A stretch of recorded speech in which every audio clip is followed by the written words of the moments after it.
So I used to have pain on my elbow. So I used to go just put eyes, ultrasound, electrosteam, and then I remember one day it was like the third inning or fourth inning. I threw the ball and the ball didn't get to the home plate. I saw the trainer and my coach just running. My elbow was like this, and it was red. I was like, oh, and they were like, all right, you're out.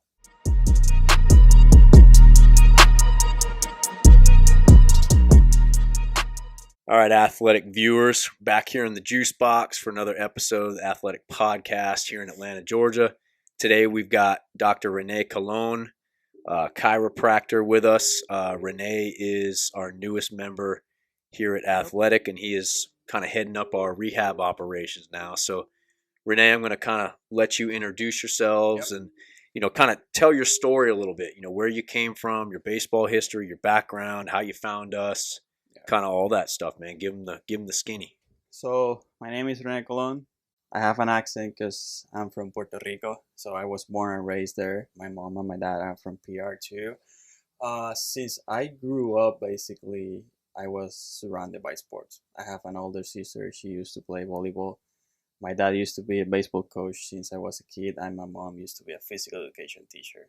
My grandpa used to run track and field back home in high school, middle school. So I live in a really small town. I don't think there's more than 12,000 people in my town. So we have, I would say, for how small we are, we have around 15 to 20 baseball fields, and we have around like 22 to 25 basketball court and volleyball court. And we were just, after school, just go to the baseball field and play baseball. And that's how basically my dad one day was like, all right, because back home, volleyball, baseball, and basketball is super important, super huge. We don't play that much like soccer or anything like that. But once I got to middle school, high school, my dad was like, all right, you want to play volleyball or you want to play baseball? Because the training is different from both of them. So I was like, all right, gotta play baseball. So since that, I was like, just baseball, baseball, baseball. Volleyball because of my sister, but Yeah. every time my dad or my mom saw me playing volleyball, they were like, hey, stop, you're playing baseball. I was like, all right. So volleyball is a big men's sport in Puerto Rico Oh, too. yeah. We have a baseball professional league, they call the Winter League, and we have a basketball professional league and a volleyball professional league for women's and for males. Yeah. That's awesome. And I know there's men's volleyball here too. Yeah. But much more of a women's sport here. I don't think all colleges and universities offer men's volleyball. I think there's a few. I think it's mostly on the West Coast. Yeah.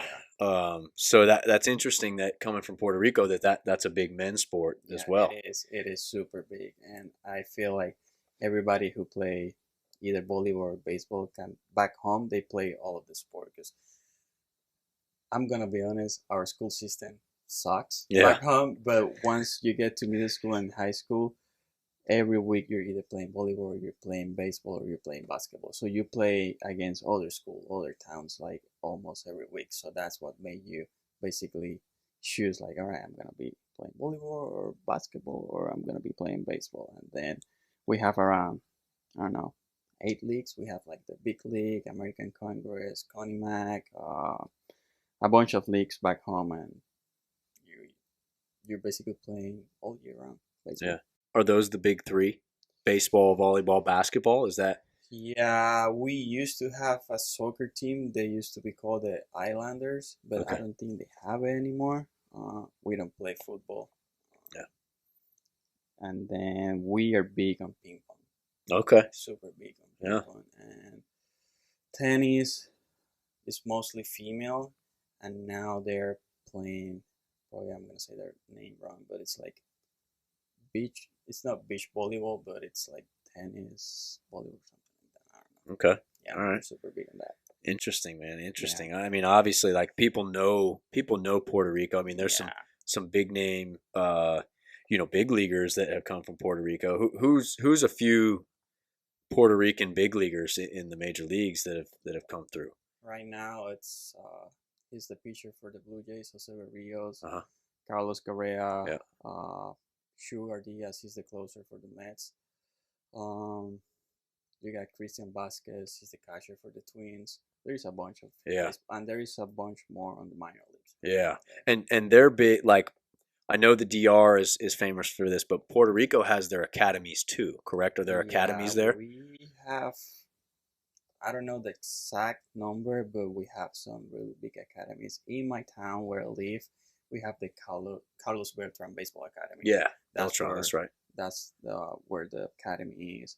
I know the other big one. It's called Puerto Rico High School Baseball Academy thing, and that's in the city kind of. Okay. That was, I think, the first academy that we had. That's where Carlos Correa was from. Yeah.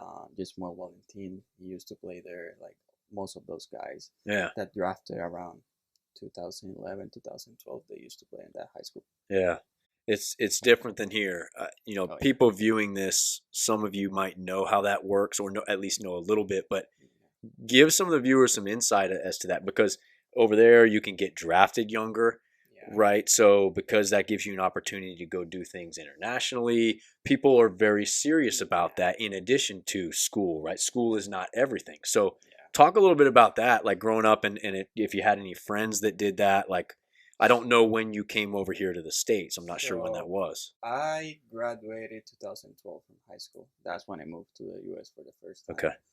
We back then, perfect game wasn't that big as it is right now, so we have like our own perfect game. So it's called in Spanish Torneo de Excelencia. So it's like in English is Excellence Tournament. Yeah. So you have all those league like Conimac, Big League, Palomino. I think Dolea Juvenil, which means like it's like a double A league, but for young players from like 15 to 17 years old. Okay. And all of them make like an all-star game, and from that all-star game, they pick their own team to go to play in that tournament. Right. That's the tournament. The first time Edwin Diaz sugar to 100 miles per hour. Yeah. But that ball ended up almost on the backstop, like 200 feet high, because that's what they told him. Just throw as hard as you can. Right. And all the scouts were behind him, just with the gun. Yeah. He just went 100 miles. But I mean, back then, that's huge. Yeah. 100 Yeah. miles per hour Yeah. at 17, 18 years old. That's just like super huge. So that's the tournament that we had back then. Now they do something similar, but most of them have like travel teams. So they come to the US and they play in the perfect games. Yeah. But growing up, we didn't used to have the draft, but then they implemented the draft. I don't know which year, and now we go to the draft with USA baseball players.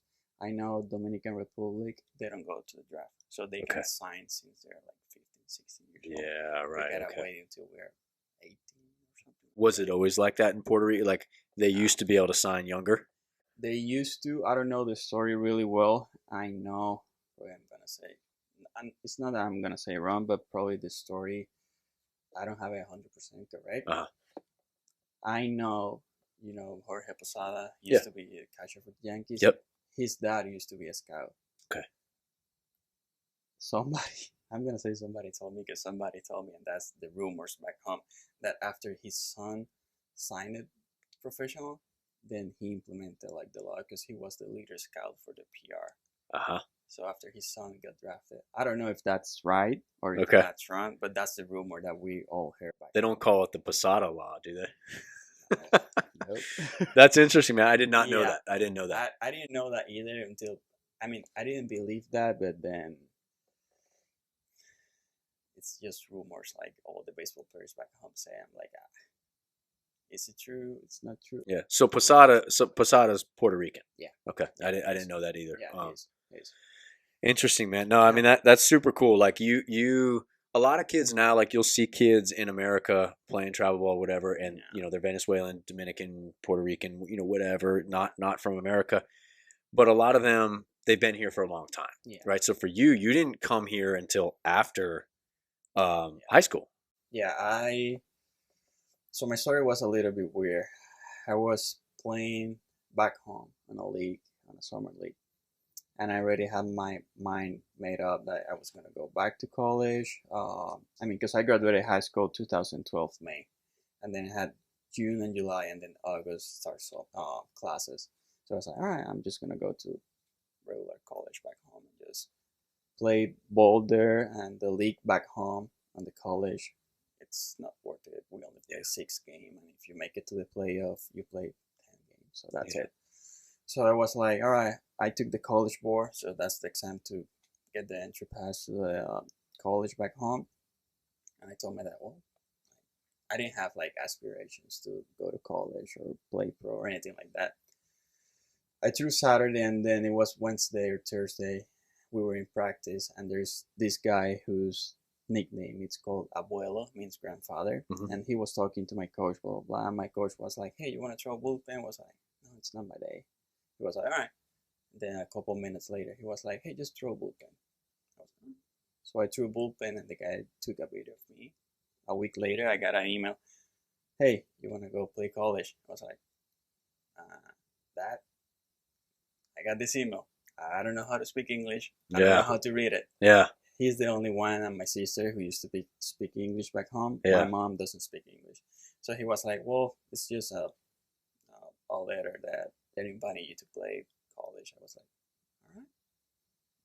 So you're 17, 18 years old. I was 18 years old. Okay. How old are you now? I'm 30 years old. 30. Okay. Yeah, So I was born in 1994. So you had to start learning how to speak English then? Yeah. Or when you got here? I moved to the US, and then my dad did everything, like application, everything for me. And he talked to the coach, he talked to the trainer, he talked to everybody. I was like, and then he left. My roommate was Puerto Rican. And I was like, you know how to speak English? He was like, no. Oh my God. All right, here we go. So we spent the entire first year taking ESL classes. Yeah. And then second year, he left because he didn't play that much, and he was like, we were in Iowa, so he was like, I don't like the cold. I was like, me neither, but it's only one more year, so I'm just gonna stay. And then I stay, and then we had a Puerto Rican coach, and the pitching coach was Venezuelan, and they were like, hey, what's your plan after 2 years? After these 2 years are done? I was like, I don't know. I don't have anything. I don't have any invitation. I don't have any transfer paper or anything like that. They were like, all right. So I play. Season started late January because it was Iowa, so there was snow everywhere. Yeah. So it was late January, and around March, first week of April, they were like, hey, we got you a deal. After you're done, if you want, you can go to Jackson State.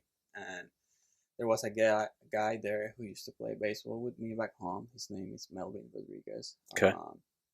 And I contacted him. I was like, hey, are you at Jackson State? He was like, yeah, I'm the only Puerto Rican here. It's way different than Iowa. I was like, so I got a letter from your coach, blah, blah, blah. He was like, yeah, we need pictures. I was like, all right, let's go. That's awesome. And then I moved to Jackson State, and I was like, all right, I got to learn English again because it's completely different. Yeah. Like Iowa, they speak properly slow. I moved to Mississippi. It was super fast. The slang they use, I was like, yeah. Are you kidding me? Yeah. I gotta learn English again. So it was a process, but it was super good. Yeah. So the Iowa, what school was it in Iowa? University of Iowa. University of Iowa. So you went to the University of Iowa. And is that the only school that tried to get a hold of you out of high school and recruit you? I mean, that's crazy that was the only school. It wasn't even that they were recruiting me. It was all of a sudden there's this guy at the baseball field I'm practicing. He took a video, he sent it out, and they reached out to me. And what level was that? Tell the viewers what level. It was D1. Division 1. It was a D1. Yep. But I didn't have enough play time, and you gotta, at least back then, you had to wait to be a sophomore to transfer. Yeah. So the rules were. It's not like now with the transfer portal. It was hard to transfer that. Yeah, it was hard. Yeah. But I didn't have any problem with the coaches or anything like that, so it was easy. I was like, Coach, yeah, I'm transferring.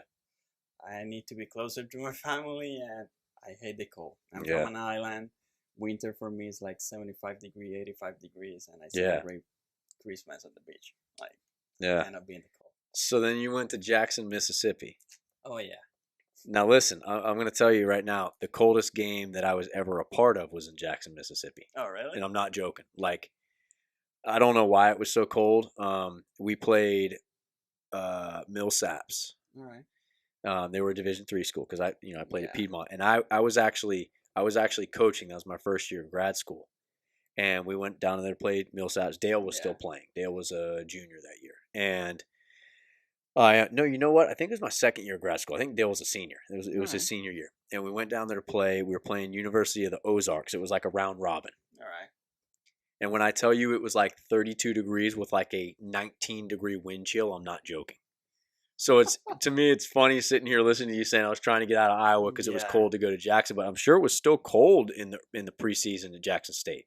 Oh yeah, it was kind of cold in the preseason. It was around 25, 30 degrees because Yeah, we didn't practice in our baseball field. We practiced behind the baseball field, so it's like an open field. That's where the soccer players used to practice. That's where the football team used to practice, and they have like these big towers. So the coaches are just up there, just yelling at you, run, run, run. But yeah, Iowa, I will never forget that. It was May 13th. We were playing at Waterloo. And my mom, my dad, my uncle, and my sister, they went to watch me play. It was snowing in May May. 13th. Yep. And they were like, we're watching the game from the car. I was like, all right. So they went to the parking lot and they watched the game from there. Yeah. I was like, how I'm gonna grip the ball? How I'm gonna throw a changer? Or my fingers were just like, Yeah. I spent my first 2 years of college. I spent in Columbus, Ohio, ooh. and it was cold there too. I don't know if it was that like typically by May. May was like when we were winding down our season, and the conference tournament was in May. Yeah. By that time, it was usually warming up, but all the way through March and into April, I mean, we played a lot of games in the snow. My freshman year, we played 7 games where it was snowing. Where there were at least snow flurries coming down. So, And if it's windy, it's worse. oh my God, it's awful. And like, I don't know about you guys, we played a lot of double headers. Oh yeah. So you're out there for however many hours Yeah, too. especially because Sunday, we didn't used to play Sunday back then because Sunday was the day that we go back on the bus, Right. go back, drive 8, 7 So you hours. play like Friday night Friday night Friday, and then Saturday Saturday doubleheader. doubleheader. Right. Yeah. That's crazy. Yeah. So like when they, when you were reaching out to these colleges from Puerto Rico and figuring out if you're going to play, Yeah. Iowa was the only school. Mhm. Was it for sure that you were going to pitch? Did you play a position too? No, I used to be a pitcher my Just a entire pitcher. life. Yeah. I used to play outfield. I used to play second base when I was like, I don't know, 10, 12 years old. Yeah. But I was like, I want to be like Derek Jeter. Mhm. I want to be like this guy. And Yeah. then my dad was like, son, that's not your position. All right.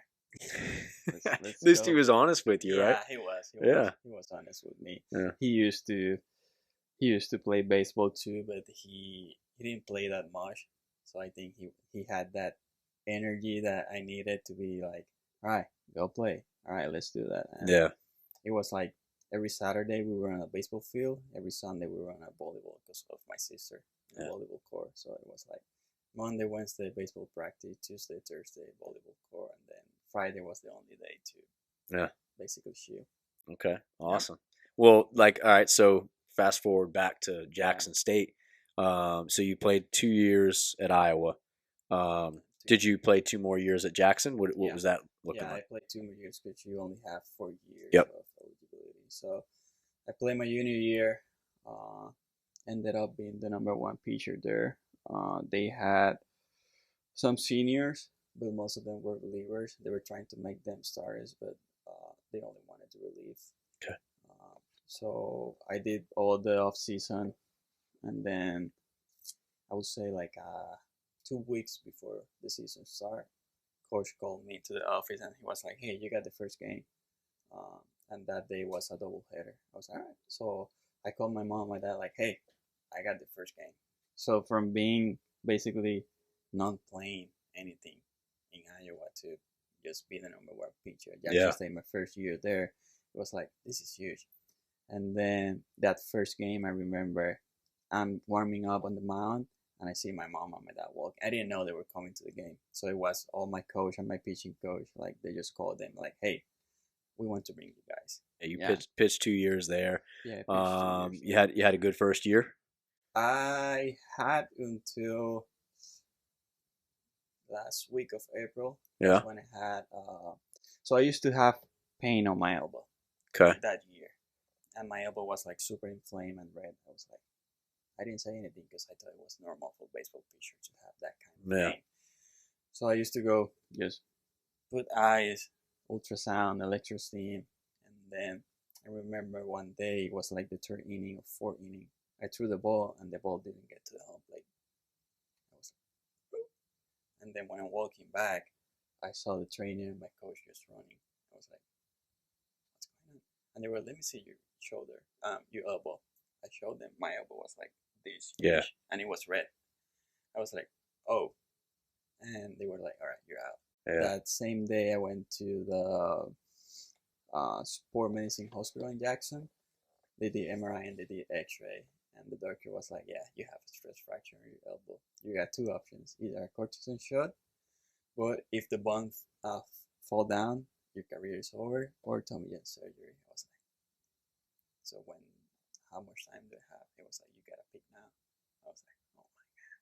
So I called my dad. I was like, Dad, this is happening. He was like, take the surgery, just do the surgery. I was like, so May 13th, again, May 13th, I had the surgery. It wasn't a Friday, was it? Wasn't Friday the 13th. We're gonna go back and look. What date? What was the year? 2015. Oh man, what was the 13th? We're gonna look at this right now. I'm curious now because man, I kind of believe in that stuff, man. 2013, you said 15. 13. 2013.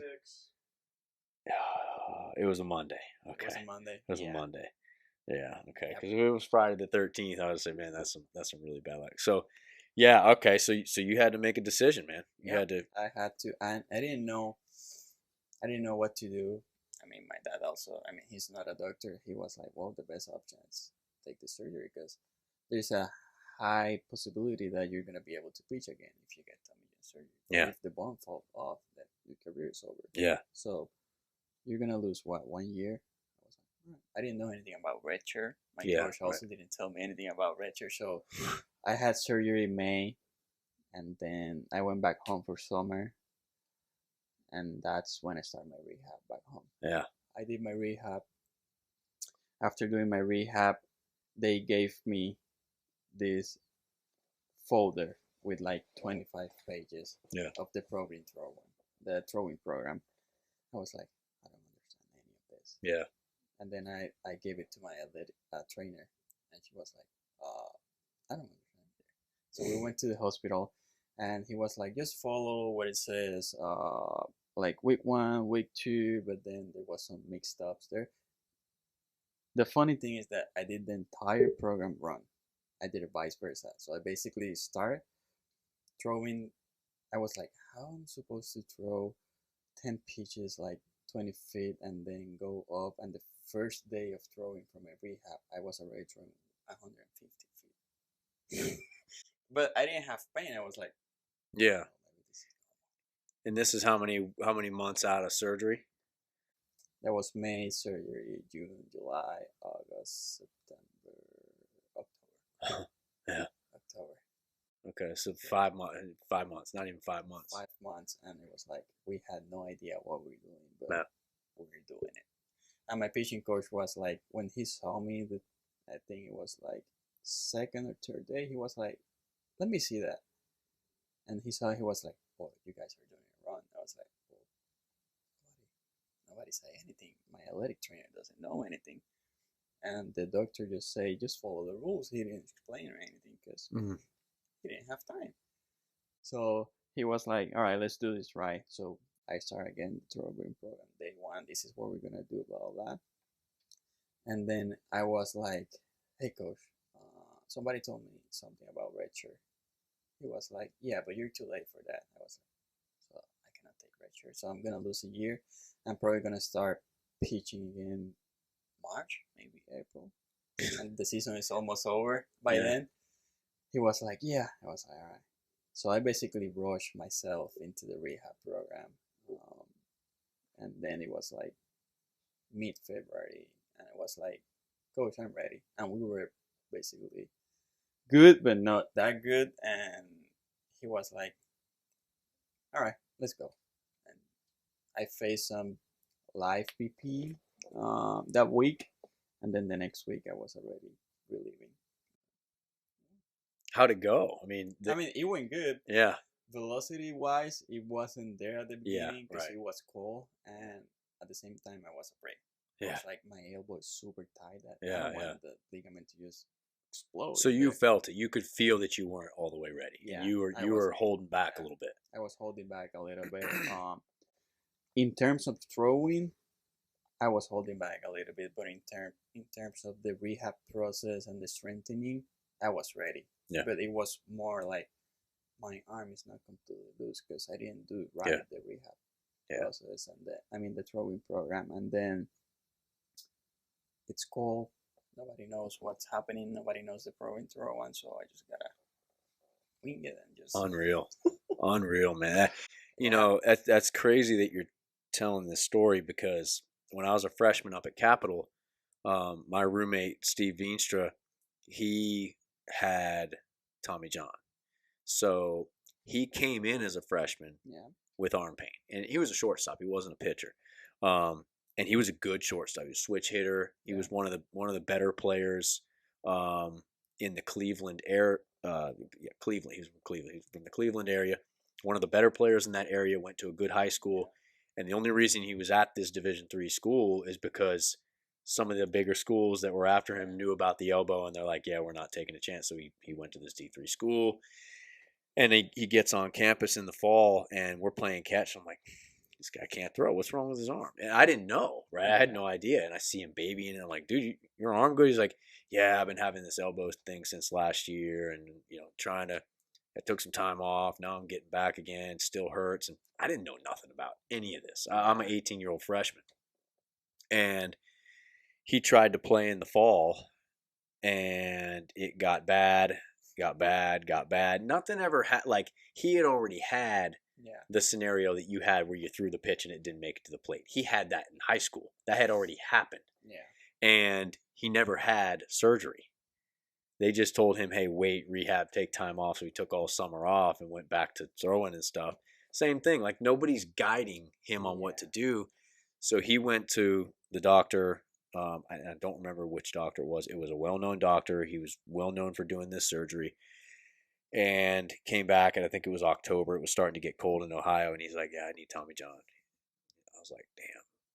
I didn't really know what Tommy John was at the time, right? I yeah, had heard of it a couple times, but he got the surgery. And I remember thinking to myself, holy shit, like, I don't think I could do this. Right. Because I've always been like this. Like, I don't like needles. I don't like yeah, being cut open. I don't like surgery. Like, it makes me sick. Like, it, yeah, it makes me queasy. And I remember like seeing him come back with the elbow wrapped and all this stuff. He's like, dude, you want to watch the video? I'm like, no, do not turn that video on because I will throw up. yeah. And That's the first thing they told me when I get into surgery. She was like, we can do like local anesthesia so you can see the surgery. I was like, nope, no way. no way, I'm No doing that. way. So long story short, like, Steve went through the rehab process. Again, this was October. So you're talking October, November, December, January, February. March was 6 months. Yeah, And, they started saying things like, and I don't know if this is still true. You know more than I do. I'm sure Dale knows more than I do too. mm-hmm.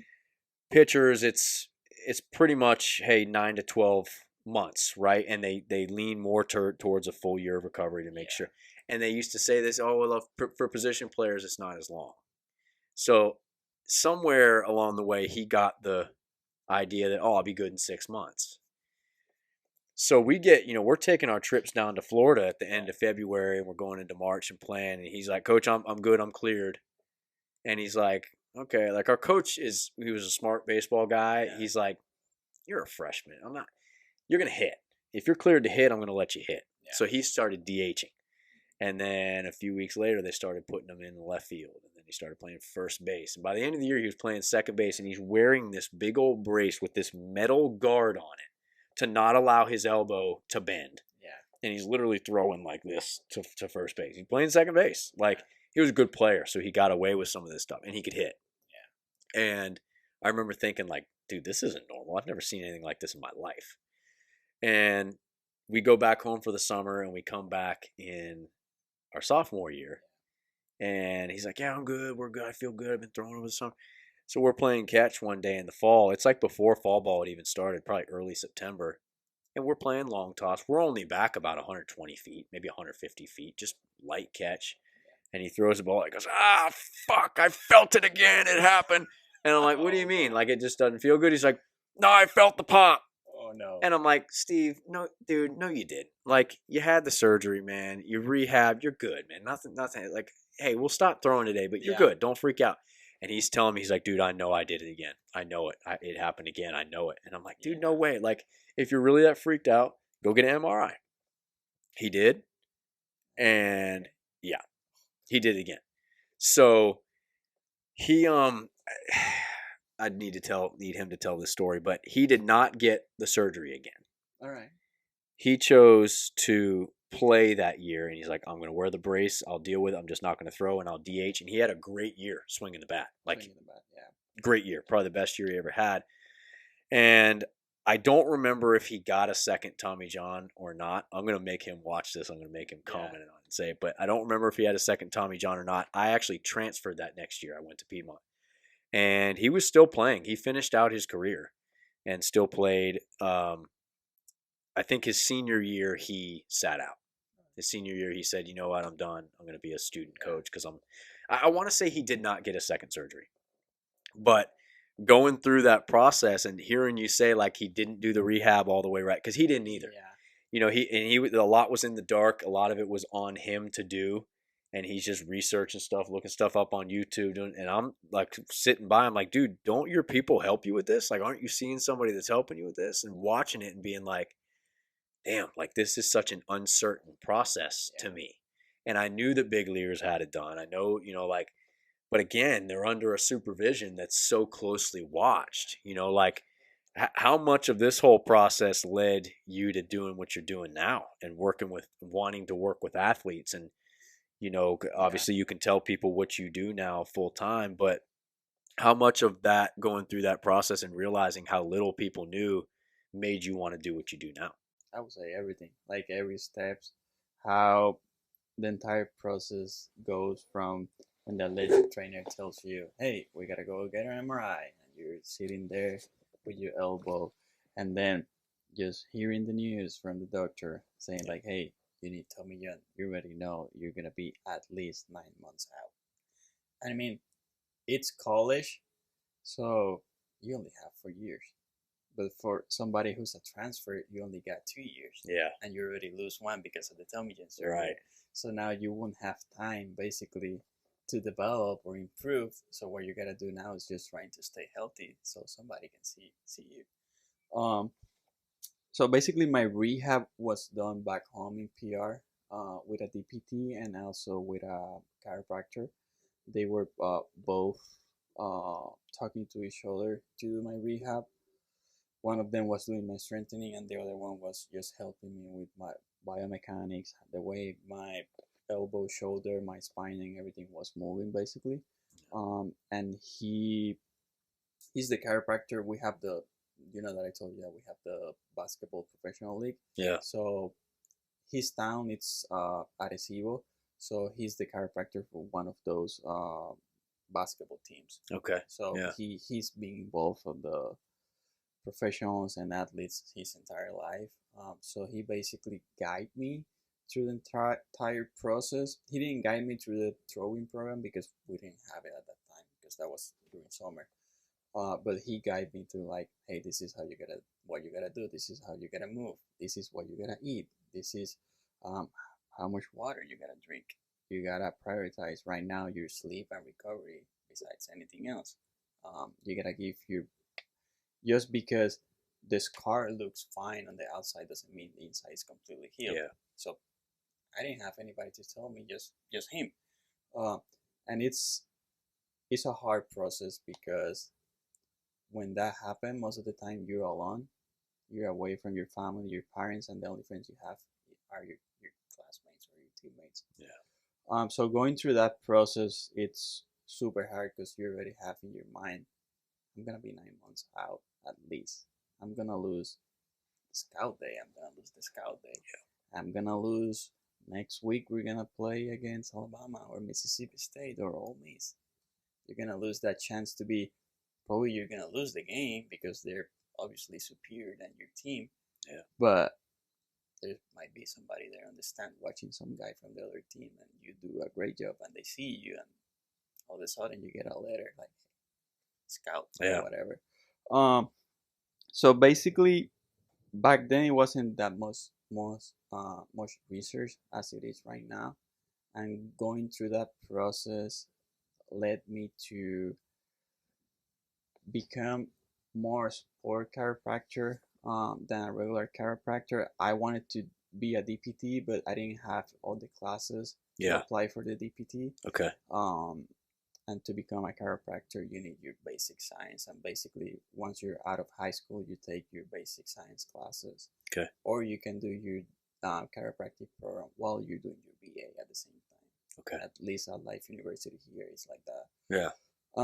So I was like, there's a bunch of athletes and non-athletes that they don't know what's going on with their body. They don't know if they're moving properly. They're just following some Google pictures or video or whatever, and they're just doing it, winging it, and probably they're gonna see some results the first couple weeks or months, but after that they're gonna be in pain, they're gonna be suffering, and at least before I leave this war and this planet, I just wanna do my part and help athletes or non-athletes to improve their quality of life, because it's hard. It's hard when you gotta go through that entire rehab process and you look to the side and you see your friend just warming up because he's gonna go to the game, but instead you gotta go to the bullpen and do your rehab. Yeah.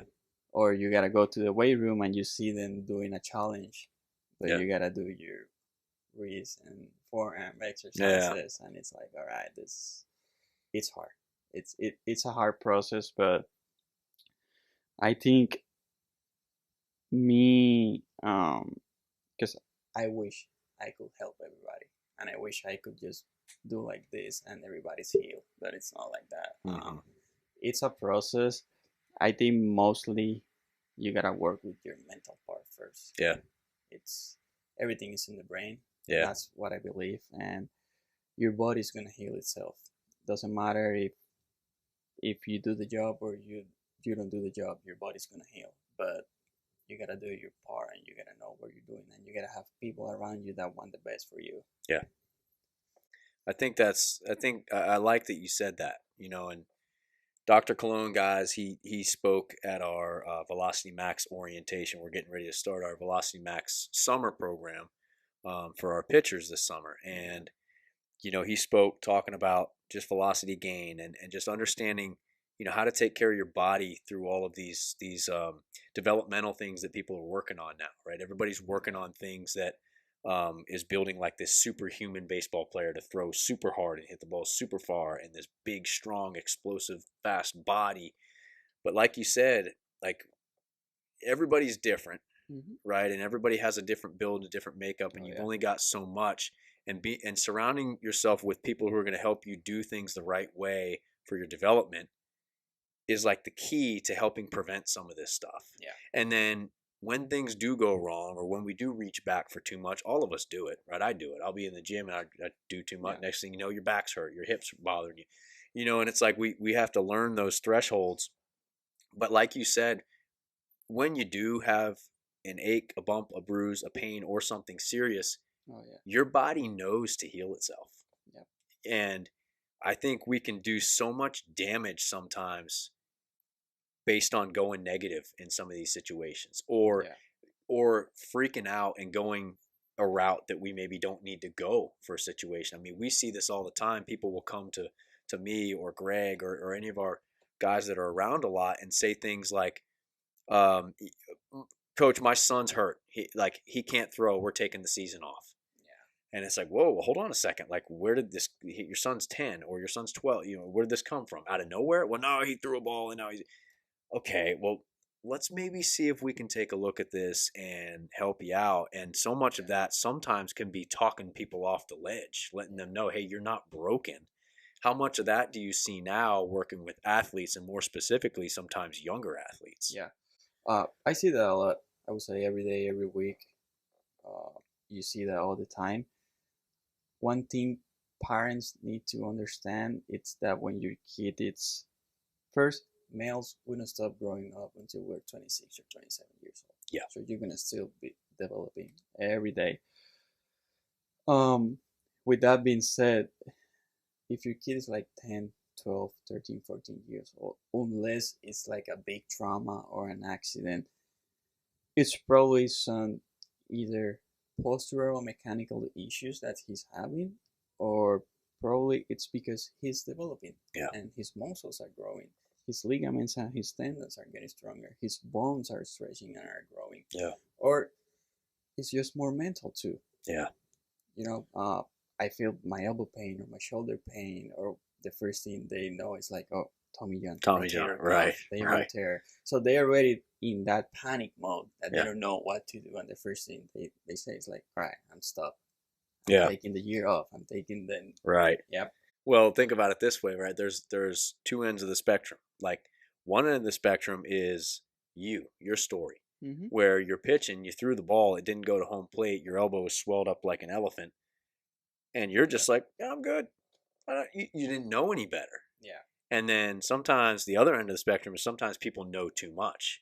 It's like, oh yeah, I have a little bit of tiny bit of medial elbow pain. I need Tommy John. Yeah. And some of these, I mean, it's not just kids. It's young adults. Like we have college and pro guys that come to us with the same stuff sometimes, and we got to say, okay, dude, let's look at this fundamentally, foundationally, and see, is there really something, or is this a mental thing that we need to work on? Yeah. And I can say that I've been through injuries. I know talking with Greg's had some injuries. I've had injuries to my lower back, spine, lumbar.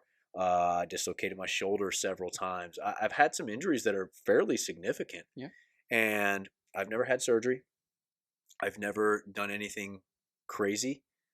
My take on things, and again, there are cases that are not going to fall into this, but my take is you train and you heal.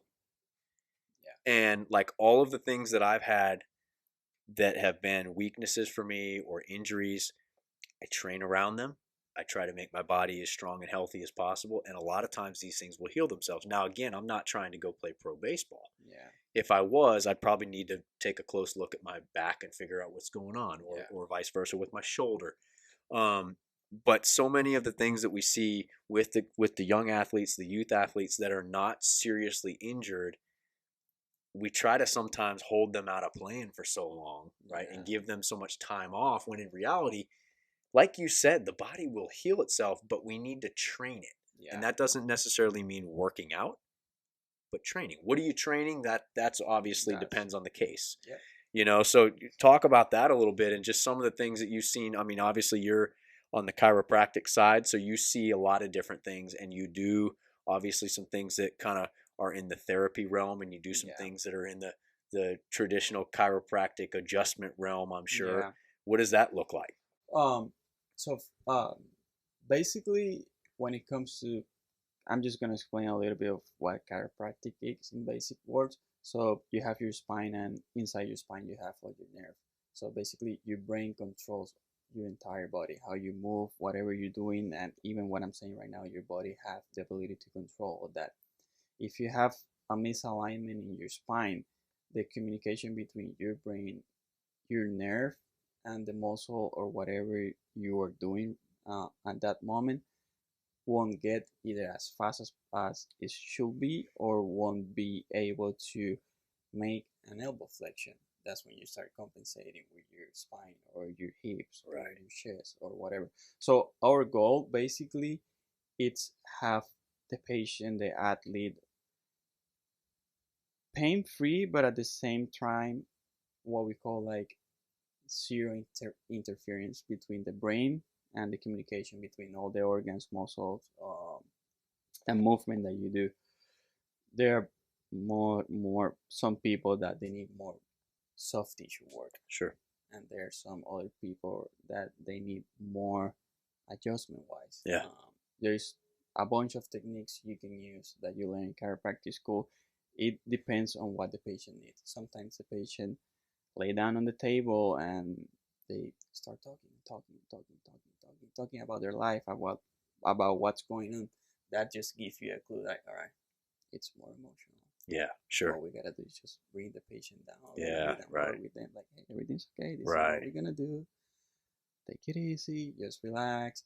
But there are gonna be some patients that are gonna be like, I did this, and the first thing I did was just like I did overhead, and I did this. And when you look at the posture and biomechanics, you're like, all right, I know what's going on. Right. So you have those basically cases, different cases where you gotta like manage and see like, all right, this is more emotional.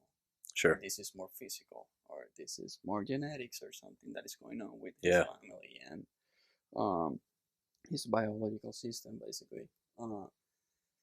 But I'm gonna say basically that small stories right now. First year college, I had pain on my knee. Second year of college, I had pain on my low back. Third year of college, tummy surgery. I was taking my arthrokinematic class with Dr. Rao at Life University. He did a forced dorsiflexion test on my ankles. My left ankle was here. My right ankle had forced dorsiflexion. When he adjusted my left ankle, I felt a shooting pain all the way from my ankle to my elbow. Wow. And he was like, this is what compensation looks like. Yeah. Probably you had a compensation because you had a lack of mobility in your ankle. Yep. And it was causing stress on your elbow. Yeah. I was like, all right. And being a right-handed thrower, that's your landing ankle. That's my landing ankle. Right. And I didn't have any problem with this one because that was my balance. Balance leg. Yeah. So every time I was landing, I was causing stress on my shoulder, and my elbow was like, yeah. So that basically was like reassure me why I was doing what I was doing and doing chiropractic school, because it's super important how your body moves. Back in the day, people used to tell me, you gotta gain weight to throw harder. Yeah. You gotta be 180, 190 so you can throw harder. And now it's like, it doesn't matter how much you weigh. What it matters is how well you can move, how well your body move, and how smooth you are with either pitching, hitting, defensive. So now that's why I fell in love with chiropractic, because we look more at how your brain's working. Because if your brain's working properly and the message is getting there correctly, then your reaction time is gonna be good. So you're gonna be on time for everything. But if you have an interference in your spine, might be you're getting a delay, maybe you're getting behind hitting a ball, or your arm is here when it's supposed to be here. Who knows? Yeah. You know, until you see the patient and you see the athlete laying down there, then that's when you basically make the connection with them, and you're like, all right, this is what's going on, because it's physical, but it's mainly coming from your brain and from your mental aspect. I'm just listening to everything you're saying, and I've learned a lot on this side of things, the rehab side of things, from talking with Dale, listening to Dale. He's worked with some high level athletes before, but I like hearing other people's perspectives in the way that they explain it. And for me, like, I don't ever want to rehab people. That's not my thing. But for us to do what we do here with our guys, we know how important it is. It's an important piece, and I just love what you're saying, because you're bringing up points that don't necessarily need to be told from a rehab perspective, but they absolutely can be. You said something. You said you don't absolutely need to gain weight, muscle, or size to throw harder or hit the ball harder. You need to move better. Yeah, I mean, gaining weight and it can help. It can help. That's gonna be a supplement to what you do. It's a sliding scale. If you're a little bit bigger, you might be able to get away with not having to move as well. If you're a little bit smaller, that scale's got to go up. You got to move better to produce the same results. And I think people need to understand this sliding scale. It's the same way that we have a sliding scale for a pitcher. right? A pitcher who throws 96, he might not have to have pinpoint accuracy. He could probably throw the ball in the middle of the plate and still get some outs. The guy that throws 84, he's got to move the ball. He's got to be good. He's got to hit his spots. It's a sliding scale. So, and I think in development, there are sliding scales for this stuff too. And it's easy for a pitching coach to say, you're not going to throw any harder unless you gain weight. It's not easy to say, dude, we're going to have to really work on this sequence and these mechanics to get you fully functioning optimally. Right? So people take the shortcut. Dude, just eat more. Just gain more weight. Just lift harder. It's not always that easy. No, it's not. And we got to be careful with what we say to athletes, baseball players, other sports, or even patients, because what you say matters. And if you say you gotta gain weight to be able to throw 95, that's the first thing I'm gonna have in my mind. I'm gonna be like, I gotta gain weight. Now your focus is on gaining weight. Yeah. Instead of right? Like, if you want your focus to be on something different than the actual task, then sure. But it's like we want to almost be able to tell our athletes, like, hey man, like, don't worry about this. We've got this under control. We know to do this, this, this, and this. Now let's go execute it, instead of, hey man, we can't help you unless you go do this. And then you get the athlete going down this wormhole that they might not need to go through. And you're similar to me, man. I don't know how much you weigh right now, but I never weighed more than 165. I'm 166 right? And I'm a small guy. I'm short. So people used to tell me all the time, man, if you want to hit the ball farther, you're going to have to weigh more. If you want to run faster, you're going to have to lift more and weigh more. If you want to do this, and I'm like, I can't do that. And for me, it actually got in the way. Because I trained hard as crap and I ate a crap ton, but I didn't train optimally as a baseball player. I worked out really hard, but I didn't do all the right stuff. I didn't have a trainer helping me. I just did what I thought was going to be right, which was most of the time just following a bodybuilding split, which got me sore. It got me stronger. I got better in some capacity. But you know what I mean? Like, being a professional in this, right, as a rehab professional or a coach or an instructor, you're able to guide people so much better and let them know, hey, this doesn't have to be as hard as you think it does. And that's super important for us. Especially having that experience of going through playing baseball since you're a kid and then going to college and then having to go to one of the most common surgeries nowadays in the baseball world. I think it gives me a little bit of more not knowledge, but I can almost feel what they feel because I felt it. So I know what they're going through. So basically my job is just guide them to, this is what we're going to do. This is how long it's going to take. You're going to be able to pitch. I mean, after I got Tommy, you and I got there from Jackson State, I went back home. We have a league that it's called Double A League. That's where like all the people who used to play professional baseball, they go there, and the players that are trying to go to college, they also play. And that was my first year. I threw 88 to 91 miles per hour. I had 6-0 with 257 of ERA. I was on the rookie of the year, almost there, and I was for the also MVP. But I didn't get the rookie of the year because after Jackson State during the summer, I played, but I didn't pitch that much. But I was on the roster, so they were like, "No, you played last year." And then MVP. Then I was in the contention for the first couple months, and then after that, there were people hitting almost 400. There were ex-professional baseball players playing there, so I was like, there's no way. But that's awesome, man. You played with some high level talent. You kind of took a unnatural path, right? You went from an international country, you came over here, you played D1, 2 different schools, you went through a major surgery like that, you went back, played a little bit more, and then it's like, hey man, I'm going to do this rehab thing. And now you've got the opportunity to help baseball players, both here internationally. I know you're doing a lot of remote work with pitchers now. Rene's helping us here with our Velocity Max program this summer and going forward and treating some of our athletes. So, dude, I know you're going to be able to help a lot of guys, right? And I'm sure we'll have you on here with Dale at some point so you guys can talk the nitty gritty Oh details of yeah. rehab and Oh everything yeah. else. But real quick, give all the viewers just where can they find you, like your Instagram handles, stuff Yeah. like that, so they can follow and kind of see some of the work that you're up to both Yeah. here and outside of the facility. So my professional Instagram is the Formula Cairo all together. It's a white background, so you can find it easy. And my personal account it's Dr. René Colón, so dr. René Colón.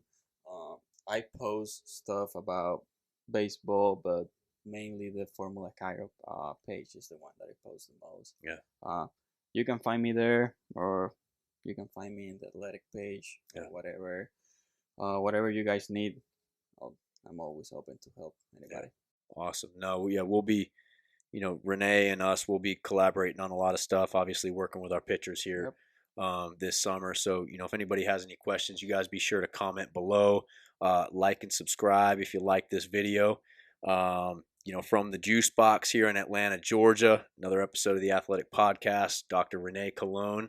We'll catch you guys soon.